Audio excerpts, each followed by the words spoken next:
Hola, muy buenas.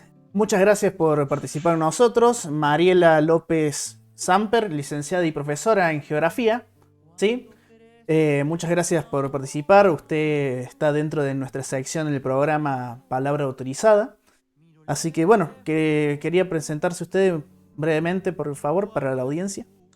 Bueno, cómo no. Muchas gracias por la invitación. En realidad sí, soy profesora en geografía y también tengo la licenciatura hecha en la universidad en geografía también, ¿no? Es decir, me desempeño hace ya muchos años, es decir, en realidad de que me inicié en el trabajo de la docencia, con el trabajo a nivel superior en el profesorado de geografía de la Escuela Normal Dalmacio Belizarfiel de Villa Dolores. Bueno, allí he tenido a cargo varios espacios curriculares, como metodología de la investigación científica, práctica docente, geografía regional argentina, y bueno, después como los planes de estudios han ido cambiando, digamos, he ido cambiando de espacios curriculares también, pero digamos, estoy dedicada a la enseñanza de nivel superior. Nosotros este sábado tenemos la temática de paisajes, ¿no es cierto? El paisaje transerrano tan apreciado y querido para todos nosotros. Y bueno, queríamos saber cómo se formó nuestro paisaje, ¿no? Geológicamente o en la historia de nuestras formaciones serranas. Así que bueno, quería consultarle a usted que sabe de la temática. Bien, bueno, en realidad como todo paisaje, el paisaje transerrano es un paisaje complejo, ¿no? Es decir, las formaciones de relieve dan por lugar, o sea, terminan definiendo paisajes con características propias, pero digamos, todo paisaje tiene un ciclo evolutivo, ¿no? Es decir, que obviamente se mide en tiempos geológicos. Es decir, acá dejamos de lado las formas de medición de los tiempos humanos y necesitamos hablar de tiempos geológicos. La historia, digamos, todo tiene un origen común. Las últimas teorías geológicas justamente nos hablan de esto y nos avalan con las investigaciones que se han realizado de poder, digamos, definir estas tendencias que se van dando y que van permitiendo explicar la complejidad de los paisajes. En realidad los paisajes evolucionan a lo largo del tiempo de una forma cíclica, ¿no? Pasando por sucesivos estadios, como podríamos asemejarlos en ese caso, sí, con la vida humana, es decir, pasando por la juventud, madurez, senectud y generalmente sufren una etapa de rejuvenecimiento, ¿no? En lo que los procesos erosivos que actuaron al comienzo, digamos, se puede observar las huellas que dejan y poder inclusive establecer y detectar que son paisajes rejuvenecidos y no tal vez que son paisajes recién creados, ¿no? Obviamente que en todos ellos en los paisajes la complejidad es más común que la simplicidad, ¿no? Entonces, por lo tanto, tenemos varios agentes erosivos actuando y modelando los relieves que existen, ¿no? Entonces, esa es una de las características. En cuanto al tiempo geológico, por otra parte, nosotros podemos enmarcar el origen de la región y no nos podemos desprender de un área mucho más amplia que se define geológicamente como la formación de sierras pampeanas y que comprende a la formación de todas las sierras de Córdoba, de San Luis, de La Rioja, Catamarca, parte de Tucumán, y también las sierras que se encuentran hacia el este de la provincia de San Juan, corresponde a la formación orogénica de la Sierra del Valle Fértil. Este conjunto tiene el mismo origen geológico, ¿no? Para las montañas, por lo general, digamos, tienen diferentes orígenes, pero las montañas más nuevas que nosotros tenemos en todo el planeta corresponden a lo que se denomina como el plegamiento alpino andino, ¿no? Allí corresponderían las formaciones más nuevas, pero esto que yo digo más nuevo, me estoy refiriendo a la era terciaria cenozoica, y estoy haciendo, digamos, estoy hablando de una antigüedad para la cordillera de los Andes, por ejemplo, de 70 millones de años, ¿no? Nuestras sierras, juntamente con toda la formación de sierras pampeanas, tienen un origen muy, muy anterior, con una formación en los tiempos precámbricos o en la era precámbrica, y termina, digamos, su formación o su elevación en el precámbrico inferior, ¿no? Es decir, que estamos hablando de una antigüedad de más de 300 millones de años para lo que sería el cordón, todos los cordones serranos que tenemos en nuestra región, ¿no? Ahora, si nosotros analizamos la altura, por ejemplo, es decir, si vemos en el caso de la cordillera de los Andes, que tenemos en Argentina, tenemos la máxima altitud de todo este cordón orogénico que abarca América del Norte, Central y Sur. Nosotros estamos en la provincia de Mendoza con el Cerro Aconcagua con casi 7.000 metros de altura, ¿no? Es decir, ¿qué pasa en nuestras sierras? Es decir, también vamos a encontrar dentro de todo lo que es la formación de sierras pampeanas, que la máxima altura está dentro de la provincia de Córdoba con el Cerro Champaquí, que está justamente en nuestra región. ¿Cuál es la altura? Es decir, diríamos que la mitad de la Aconcagua prácticamente, es decir, si redondeamos una cifra de 3.000 metros de altura, entonces decimos, ¿pero cómo? Tiene 300 millones de años y tiene casi 3.000 metros de altitud. Y el Aconcagua, que tiene muchísimo menos edad, porque hablamos de 70 millones de años, tiene, es decir, el doble de altura, está bien, digamos. ¿Qué es lo que ha pasado? Por lo que nuestras sierras, digamos, estamos en la mitad en general de la altitud de lo que sería la cordillera de los Andes, que es tan nueva, que es lo más nuevo que tenemos a nivel mundial. En realidad lo que ocurrió en la región es que estas montañas que se formaron ciclo inferior del Paleozoico, allí digamos se elevan y no vuelven o sea, los mares a ingresar, porque en realidad son producto de la formación de un geosinclinal. Lo que va a pasar, digamos, es que cumplieron todo el ciclo, pasaron por la juventud, madurez y senectud. Cuando ya estaban totalmente, digamos, rebajadas de alturas, redondeadas, transformadas en lo que se define en el concepto dentro de geomorfología como penillanura, pasó que surgió la cordillera de los Andes. Entonces, al surgir la cordillera de los Andes, toda esta región volvió nuevamente a tomar altura. ¿De qué forma? Digamos, porque se fracturó toda la región, aparecen las zonas de fallamiento o las grandes fallas que van a romper todo el territorio y van a generar la estructura de lo que se llama montañas de bloques, ¿no? Entonces, allí vamos a tener lo que se llaman montañas, en realidad bloques basculados, se definen en realidad cuando me marcan una diferencia muy notable entre las formas de la ladera de la montaña. ¿Cuál es esta diferencia? Es decir, justamente la que vemos en todas las sierras de Córdoba, en las de San Luis, en las de La Rioja y en todas estas provincias que nombré. Van a tener la particularidad, digamos, que comparten, por ejemplo, el sentido o rumbo norte-sur, como la cordillera de los Andes, pero la diferencia va a estar dada en las características que tienen las laderas montañosas, ¿no? Teniendo en cuenta entonces la disposición del cordón montañoso en general de todos los cordones de sierras pampeanas como la de la cordillera de los Andes, dije que este rumbo norte-sur que tienen, pero que marcan las diferencias entre la ladera oriental con respecto a la ladera occidental, que es la más abrupta, y la ladera oriental es la más suave.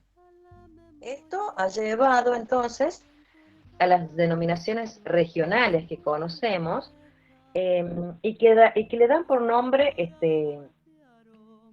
a la ladera oriental como falda y la ladera occidental denominada como cuesta, ¿no? Justamente haciendo referencia a esta particularidad, y que inclusive toda la zona que es donde se pone en contacto el área de la montaña con la planicie es lo que se define geomorfológicamente como pie de monte, es lo que le llamamos en la región generalmente como costa. ¿no? Entonces, bueno, en este caso vamos a tener muchas denominaciones, es decir, por ejemplo, algunas famosas por lo que reflejan esta situación de empinamiento de la ladera occidental, como puede ser la Cuesta de Miranda, en la Rioja, la Cuesta del Portezuelo, en las montañas de Catamarca, la Cuesta del Totoral, en la provincia de Tucumán, ¿no? Es decir, justamente hacen referencia a estas características que tiene la ladera occidental con respecto a la ladera oriental, ¿no?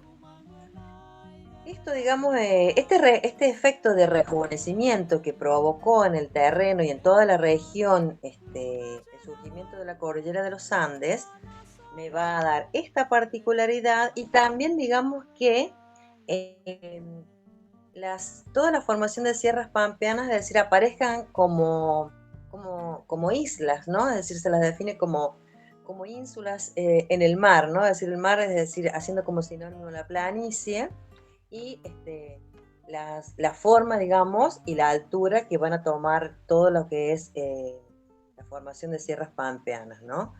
Y que inclusive que van a tomar justamente altura por el fallamiento del terreno, que luego, digamos, se van perdiendo de forma abrupta también y se transforman en planicie, y por eso también aparece otro vocablo regional como es el de punta o punilla, que es justamente en donde termina el cordón montañoso y se transforma directamente en llanura, ¿no? De allí también vamos a ver por la razón, digamos, por la que este, a los habitantes de San Luis se les dice puntanos, justamente, ¿no? Es decir, porque tiene que ver con esta finalización, digamos, de los cordones montañosos y su transformación brusca en llanura, ¿no? Entonces, es decir, ¿qué característica tiene este relieve? Es decir, todo lo que corresponde a lo que llamamos o definimos como la región tras la sierra, y que justamente es un relieve rejuvenecido. Por esa razón, digamos, es decir, teniendo en cuenta que la edad geológica es de 300 millones de años, es decir, comparado con la cordillera de los Andes, tendrían que estar reducidas totalmente de altura y lo estuvieron, pero se rejuvenecieron cuando en la era terciaria, con el plegamiento alpino andino, termina de elevarse la cordillera de los Andes, y entonces eso, digamos, reduce el espacio disponible, crea una presión hacia el este y entonces obliga a este terreno a tomar altura nuevamente. Es decir, se fractura en bloques, hay bloques que ascienden y otros que descienden. Bien, entonces podemos decir, en resumidas cuentas, que el Valle de la Sierra en un principio estaba debajo del agua, surge, luego se achica y luego se vuelve a crecer por la presión de las cordilleras. ¿Puede ser? ¿Es el proceso? Exactamente, es decir, todos los relieves montañosos formados justamente que reciben la denominación de montañas de plegamiento surgen en los fondos oceánicos, pero no digamos, a grandes o en lugares alejados de la costa, digamos. Son fosas submarinas próximas a los continentes que se van colmatando con sedimentos que provienen del continente y que luego, por la presión interna de la Tierra, que los comprime en realidad, es efecto de las corrientes convectivas, esa presión los obliga a ascender, y entonces de esa forma, digamos, explicándolo de manera muy sencilla, es como surge un cordón montañoso. Luego de que surge, comienzan todos los agentes que se denominan de la geodinámica externa, el viento, la lluvia, los cambios de temperatura, a erosionar y desgastar. Y tengamos en cuenta que cuando hablamos de un relieve montañoso, tenemos un relieve en pendiente que justamente también va a actuar la fuerza de gravedad como un elemento importante para favorecer el desgaste, digamos, y el arrastre de todo el material suelto siguiendo la pendiente. Es decir, todos estos agentes actuando por mucho tiempo llegaron, digamos, a reducirlo a toda la formación montañosa, pero luego, digamos, vuelve a tomar altura, entonces, digamos, todo, digamos, se vuelve como a posicionar nuevamente, y entonces por eso, digamos, tenemos las particularidades del relieve hoy, que Lo que comentaba es que cualquier relieve montañoso, es decir, es justamente lo que se definen como castillos de agua, porque son justamente los lugares de las nacientes de los ríos, ¿no? Por lo tanto, entonces, en la región vamos a tener eh, el colector principal, ¿no es cierto?, que es el río de los Sauces, y que es justamente, y que va a la vez va a recibir muchos afluentes en su trayectoria, es decir, en su recorrido, porque justamente va corriendo por el valle, ¿no? ¿Qué particularidad tenemos, digamos, teniendo en cuenta esto? Es decir, y en relación con, es decir, vamos a hablar de un valle fluvial, es decir, justamente en un valle en el que el río es un elemento fundamental para las características de este valle de Tras la Sierra o Valle de San Javier, ¿no? Para tener el valle, entonces necesito tener dos cordones montañosos, justamente porque un valle es una depresión entre montañas. Es decir, si yo tengo un solo cordón montañoso, no puedo tener valle, ¿no? Entonces, acá vamos a marcar las diferencias entre lo que es hablar de la región de Tras la Sierra con lo que es específicamente el valle de Tras la Sierra. Teniendo en cuenta la formación montañosa de Córdoba, que se dispone en tres grandes conjuntos montañosos o cordones, cordón oriental, central y occidental, en realidad el valle de Tras la Sierra está, con lo que corresponde a la definición geomorfológica, está entre lo que se define dentro del cordón central, la Sierra Grande, así en singular es el cordón, el nombre específico, entre la Sierra Grande y la Sierra de Pocho. Justamente entre estos dos cordones donde tengo la depresión o la parte más baja, que es justamente donde vamos a ver que discurre el río, es allí donde voy a tener la formación concreta de lo que llamo el valle de Tras la Sierra o Valle de San Javier, ¿no? Entonces, justamente, digamos, es esta proximidad de los dos cordones es justamente la que se va a aprovechar para hacer la construcción del dique La Viña, ¿no? Que es justamente también otro concepto importante a tener en cuenta en lo que es una región como la nuestra, porque nosotros estamos ubicados en lo que se define como la puerta de entrada de la diagonal árida argentina, ¿no? En realidad la diagonal árida ocupa más de las 3/4 partes del territorio de Argentina y se extiende por toda América, ¿no? Pero, es decir, nosotros tenemos una Argentina húmeda y una Argentina árida, en donde justamente en la zona, que nosotros estamos allí, ¿no? Es decir, justamente en el ingreso de esta Argentina árida, y si no fuese por la creación de Dique La Viña, no tendríamos el concepto de oasis. Es decir, el concepto de oasis se desarrolla cuando justamente tengo aprovechamiento, endicamiento de aguas en zonas áridas. Hay un tema que llama mucho la atención y no solo con el tema de la construcción del dique, sino que se habla mucho que es el Valle de la Sierra es zona sísmica o zona con movimientos sísmicos. ¿Podría aclararnos un poquito eso? Sí, como no. Es decir, mientras más nos aproximamos a la cordillera de los Andes, es decir, que es lo más nuevo que tenemos, es decir, nosotros tenemos un basamento de soporte de todo lo que existe, digamos que son las tierras primigenias y son como las más estables, y luego, digamos, tenemos que todo eso se va aumentando con el surgimiento de cordones montañosos, ¿no? Como las últimas montañas que nosotros tenemos en Argentina están dentro de la cordillera de los Andes, el tiempo que tienen de existencia es muy nuevo y su proceso se da, digamos, en varias etapas y tanto en las primeras etapas como después de que surge el orógeno, todo el proceso es acompañado con movimiento, con actividad volcánica y sísmica, ¿no? Por lo tanto, no nos tiene que sorprender eh, que la tierra tiemble constantemente en Mendoza, en San Juan o en todas las provincias cordilleranas. Pero a medida que nos vamos alejando hacia el este, es decir, esa situación de riesgo sísmico disminuye, ¿no?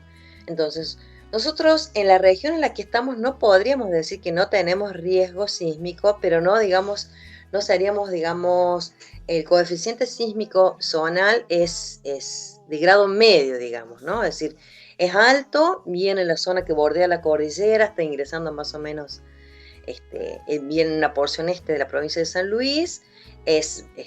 Allí sería como muy alto, después alto en la zona nuestra, es decir, sería una zona de grado medio, y después vamos ya para el este, o sea, Ciudad de Córdoba capital hacia el este, es decir, ya vamos con grado bajo, y ya en la parte de la Mesopotamia ya muy bajo, ¿no? Pensemos que nosotros en la región, es decir, si bien he dicho que la antigüedad geológica del material constituyente es muy viejo, pero es decir, se rejuveneció, y cuando se rejuveneció, el terreno se fracturó, tengo grandes fallas del tipo de las inversas, que justamente entonces esas fallas porque se produjo esa rotura por el surgimiento de la cordillera, no implica, digamos, que estén estáticas, sino que no vayan a tener algún leve movimiento, y por lo tanto entonces no tiene que sorprender que se pueda generar o que tengamos epicentros de sismos en la región, pero por eso digo, no sería comparable como en la zona de las provincias andinas, que allí, por ejemplo, sí tenemos inclusive laboratorios sísmicos instalados, algunos, por ejemplo, en la provincia de San Juan, porque justamente tienen la finalidad de registrar los sismos, porque la Tierra está temblando constantemente, y porque los sismos se sirven, digamos, para conocer, y se estudia su trayectoria, y que es una forma indirecta de conocer, porque el hombre todavía nunca ha podido hacer una perforación para llegar al centro de la Tierra, ¿no? Entonces, mediante la sismología, es una técnica de estudio que sirve para conocer o inferir cómo es la estructura interna, ¿no? Por eso, digamos, se instalan estos observatorios sismológicos, ¿no? En estos lugares donde la Tierra tiembla más. Bien. Es decir, no lo descartamos, o sea, sí diríamos riesgo nulo si estamos en Entre Ríos, ¿no? Es decir, en Buenos Aires, Sí, sí, pero acá, estamos allí. sí, sí, acá en el valle sabemos cada tanto tener un pequeño movimiento. Sí, e inclusive se manifiesta para la zona, es decir, que los sismos, la intensidad de los sismos medido en escala de Mercalli, digamos, en la región en la que nosotros estamos, es decir, serían de 6 grados y más. Lo normal sería eso. Mercalli, no Richter. No, no, de Mercalli, de Mercalli. Mercalli, Bien. digamos, porque es como la más conocida por la población, porque es la que uno en la graduación mide de 1 a 12. La otra mide de 1 a 9, pero va en magnitud. En cambio, la escala de Claro. Mercalli es, digamos, los datos que da para cada uno de los grados que tiene, digamos, son justamente formas de percepción humana. Por ejemplo, nos dice que el grado 1 y 2 no lo percibimos los humanos, pero sí los perciben los animales. Ya del grado 3 o grado 4, bueno, ya hasta que llega el grado 2, en donde ya se abre la Tierra. Entonces lo mide de esa forma, por eso, digamos, es como la más comprensible para todos. Bueno, y en cuanto a volcanes, porque tenemos un volcán importante en la zona de Pocho. ¿Cómo estamos con el tema de volcanes en la zona? ¿Hay algún riesgo? No, los volcanes que nosotros tenemos en la zona justamente corresponden, son antiguos, ¿no? Es decir, no podemos compararlos con los volcanes que tenemos dentro de la cordillera de los Andes, en los que los manifestamos como totalmente activos por ser muy nuevos, ¿no?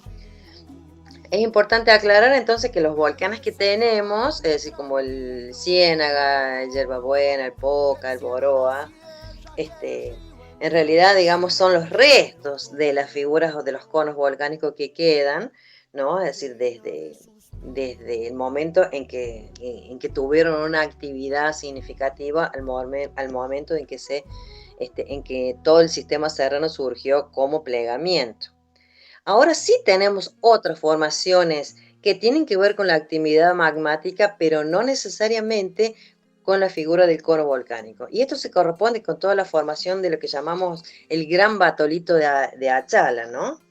Es decir, ¿qué son los batolitos? Es decir, cuando aquellos cuerpos intrusivos magmáticos que, digamos, que cuando el magma que se encuentra en el interior de la Tierra no aflora a la superficie de forma con la figura piramidal del cono volcánico, ¿no? Es decir, sino que se enfría en el interior y se cristaliza, me forma estos grandes macizos que se denominan cuando tienen más de 100 kilómetros cuadrados de extensión, se denominan batolitos, ¿no? Nosotros tenemos uno muy importante dentro de toda la formación serrana y que es lo que le llamamos el batolito de Achala, y es por eso, digamos, la composición y la riqueza que tenemos, digamos, en rocas como el granito o las dioritas, que son justamente inclusive importantes en cuanto a la explotación económica en la región, ¿no?